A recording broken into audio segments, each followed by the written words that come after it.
पहला क्वेश्चन दिया गया है कि 10a बराबर होगा। ऑप्शन दिया गया है कोट 90 माइनस ए, सेक 90 माइनस ए, कॉसेक 90 माइनस ए या कोस 90 माइनस ए। तो इसका राइट आंसर होगा ऑप्शन पहला, कोट 90 माइनस ए। क्लियर। देखिए याद रखिएगा कि साइन 90 माइनस ए बराबर क्या होता है, तो साइन 90 माइनस ए बराबर कोस ए होता है। क्लियर। उसके बाद कोस 90 माइनस ए बराबर क्या होता है, तो साइन ए होता है। क्लियर। 10 90 माइनस ए बराबर क्या होता है, तो कोट ए होता है। क्लियर। और कोट 90 माइनस ए बराबर क्या होता है, तो 10 ए होता है। क्लियर। उसके बाद सेक 90 माइनस ए बराबर क्या होता है, तो कॉसेक। क्लियर। कॉसेक ए। और कॉसेक 90 माइनस ए बराबर सेक ए। क्लियर है। एक बार और देख लीजिए। देखिए यहाँ पर साइन 90 माइनस ए बराबर कोस ए, कोस 90 माइनस ए बराबर साइन ए, 10 90 माइनस ए बराबर कोट ए, कोट 90 माइनस ए बराबर 10 ए। उसके बाद सेक 90 माइनस ए बराबर कोसेक ए। उसके बाद कोसेक 90 माइनस ए बराबर सेक ए। क्लियर। तो ये सब फार्मूला है, इसको याद रखिएगा। क्लियर है। तो चलिए चलते हैं सवाल नंबर 2 की ओर। सवाल नंबर 2 दिया गया है यहाँ पर कि किसी बिंदु की एक्स अक्ष से दूरी उस बिंदु का कहलाती है।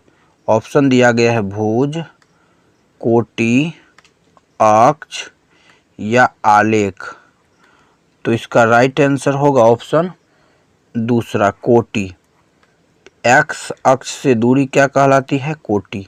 और यहीं अगर पूछा जाए कि वाई अक्ष से दूरी क्या कहलाती है, तो आंसर होगा भुज। क्लियर। अगर वाई अक्ष से पूछा जाए तो भुज, और एक्स अक्ष से पूछा जाए तो कोटि। चलिए इसको समझ लेते हैं, भुज और कोटि क्या है। देखिए यहाँ पर, यहाँ ये हो गया मूल बिंदु। क्या हो गया, तो ये हो गया इसका मूल बिंदु। क्लियर। अब देखिए ये हो गया एक्स अक्ष, ये हो गया एक्स डैश, ये हो गया वाई अक्ष, ये वाई डैश। क्लियर। यानी यहाँ से ऊपर जाएंगे तो क्या होगा, प्लस, नीचे आएंगे तो माइनस, दाहिना साइड जाएंगे तो प्लस और बायां साइड जाएंगे तो माइनस। क्लियर। इसको क्या बोला जाता है, तो इसको बोला जाता है एक्स अक्ष। क्लियर। और इसको क्या बोला जाता है, तो इसको बोला जाता है वाई अक्ष। क्लियर। क्लियर है। और एक्स अक्ष को क्या बोला जाता है, तो एक्स अक्ष को भुज बोला जाता है। और वाई अक्ष को क्या बोला जाता है, तो वाई अक्ष को कोटि बोला जाता है। क्लियर। तो यहाँ बोला जा रहा है कि एक्स अक्ष से दूरी, तो एक्स अक्ष यहाँ ये वाला हो गया। अब यहाँ से अगर नीचे बढ़ेंगे तो भी, और वो ऊपर बढ़ेंगे तो भी क्या होगा, वाई अक्ष। और वाई अक्ष को हम लोग क्या कहते हैं, कोटि कहते हैं। तो इसका राइट आंसर क्या होगा, ऑप्शन दूसरा, कोटि। क्लियर।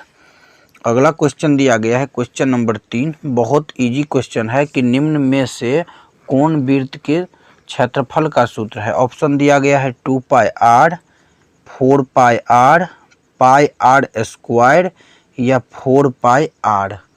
तो इसका राइट आंसर होगा ऑप्शन तीसरा, पाई आर स्क्वायर। याद रखिएगा कि यदि वृत्त का क्षेत्रफल पूछा जाए तो पाई आर स्क्वायर होगा।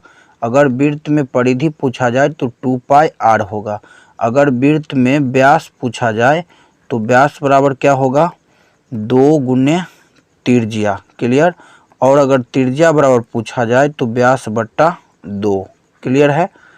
तो चलिए चलते हैं सवाल नंबर 4 की ओर। सवाल नंबर 4 दिया गया है कि संचयी बारंबारता वक्र कहलाती है त्वरण, आयत चित्र, दंडालेख, बारंबारता बहुभुज। तो इसका राइट आंसर होगा ऑप्शन पहला त्वरण। संचय बारंबारता वक्र क्या कहलाती है? त्वरण कहलाती है। क्लियर। और त्वरण का आकार कैसा होता है? तो त्वरण का आकार जो है अंग्रेजी के एस अक्षर के जैसे होता है। क्लियर। अगला क्वेश्चन दिया गया है क्वेश्चन नंबर 5, यूक्लिड विभाजन एल्गोरिथ्म दो धनात्मक पूर्णांकों के निम्न में से किसे परकलित करने की तकनीक है? ऑप्शन दिया गया है लॉसा, मौसा, भागफल या फिर शेषफल। तो इसका राइट आंसर होगा ऑप्शन दूसरा मौसा। यूक्लिड विभाजन एल्गोरिथ्म से हम लोग दो धनात्मक पूर्णांकों का क्या ज्ञात करते हैं? तो मौसा ज्ञात करते हैं। याद रखिएगा, यूक्लिड विभाजन से हम लोग क्या ज्ञात करते हैं? तो मौसा। कितने संख्या को? तो दो संख्या का। क्लियर। और दोनों संख्या कैसा होना चाहिए? तो दोनों संख्या धनात्मक होना चाहिए। क्लियर। यहाँ से देखिए अच्छा क्वेश्चन बन सकता है कि हम लोग जो यूक्लिड विभाजन एल्गोरिथ्म का प्रयोग करते हैं सो किसे ज्ञात करने के लिए करते हैं? तो हम लोग यूक्लिड विभाजन एल्गोरिथ्म का प्रयोग जो है मौसा ज्ञात करने के लिए करते हैं। क्लियर। ये पहला क्वेश्चन हो गया। दूसरा, यूक्लिड विभाजन का प्रयोग हम लोग धनात्मक संख्या के लिए करते हैं कि ऋणात्मक के लिए, कि दोनों के लिए, कि सिर्फ धनात्मक के लिए? तो इसका आंसर होगा सिर्फ धनात्मक के लिए। क्लियर। और कितने धनात्मक संख्या के लिए? तो दो धनात्मक संख्या के लिए। क्लियर है। अगला क्वेश्चन दिया गया है क्वेश्चन नंबर 6, बिंदु x1 y1 और यहाँ पर दिया गया है बिंदु P x1 y1 और बिंदु Q x2 y2 के बीच की दूरी ज्ञात कीजिए। यहाँ पर जो है बीच की दूरी ज्ञात करना है, अर्थात दूरी सूत्र क्या होता है वही लिखना है। तो देखिए यहाँ पर हो जाएगा कि दूरी क्या लिखेंगे? दूरी सूत्र बराबर या फिर दूरी बराबर। Clear. Root under x1 minus x2 के whole square plus y1 minus y2 के होल स्क्वायर, पहला। या फिर दूसरा आप इसे ऐसे भी लिख सकते हैं कि x2 माइनस x1 क्लियर के होल स्क्वायर और प्लस y2 माइनस y1 के होल स्क्वायर। या तो आप इसे ऐसे लिखिए या इसे ऐसे लिखिए। क्लियर। क्वेश्चन नंबर 7 दिया गया है कि दो त्रिभुज में संगत कोण क्या है? बराबर, तथा संगत भुजाएं एक ही अनुपात में है, तो इन त्रिभुजों को क्या कहते हैं? यहाँ पर देखिए दो त्रिभुज दिया गया है। क्लियर। पहला त्रिभुज को हम लोग मान लेते हैं ए बी सी और दूसरा त्रिभुज को PQR। क्लियर। तो यहाँ क्या दिया गया है कि संगत कोण बराबर, यानी कि कोण A बराबर कोण P दिया गया है, कोण B बराबर जो है यहाँ पर कोण Q दिया गया है और कोण C बराबर जो है कोण R दिया गया है। क्लियर। उसके बाद क्या दिया गया है कि संगत भुजाएं एक ही अनुपात में, यानी यहाँ पर दिया गया है और कि AB बट्टा PQ, अब बराबर में क्या दिया गया है? तो AC बट्टा में PR और आगे दिया गया है कि BC बट्टा QR। क्लियर। तो ये दोनों त्रिभुज क्या होगा? तो ये दोनों त्रिभुज हो जाएगा समरूप। तो हम लोग क्या लिखेंगे? समरूप। यानी कहने का मतलब हुआ कि यहाँ पर दिया गया है कि दो त्रिभुज में संगत कोण बराबर। संगत कोण का मतलब हुआ कोण A कोण P के बराबर, कोण B कोण Q के बराबर, कोण C कोण R के बराबर है। क्लियर। और दिया गया है कि संगत भुजाएं एक ही अनुपात में, यानी कि AB बट्टा PQ, उसके बाद AC बट्टा PR और BC बट्टा QR है। तो दोनों त्रिभुज को क्या कहेंगे? तो दोनों त्रिभुज को समरूप त्रिभुज कहेंगे। क्लियर है। तो चलिए चलते हैं सवाल नंबर 8 की ओर। सवाल नंबर 8 दिया गया है कि एक समकोण त्रिभुज में कर्ण का वर्ग शेष दो भुजाओं के वर्ग के योगफल के बराबर होता है। इस प्रमेय को किसने प्रतिपादित किया? तो देखिए ये जो प्रमेय दिया गया है यहाँ पर कि एक समकोण त्रिभुज में कर्ण का वर्ग शेष दो भुजाओं के वर्ग के योगफल के बराबर होता है, इस प्रमेय को किसने प्रतिपादित किया? तो देखिए यहाँ पर ये किसके लिए दिया गया है? तो ये दिया गया है समरूप त्रिभुज के लिए। क्लियर? कौन सा त्रिभुज के लिए?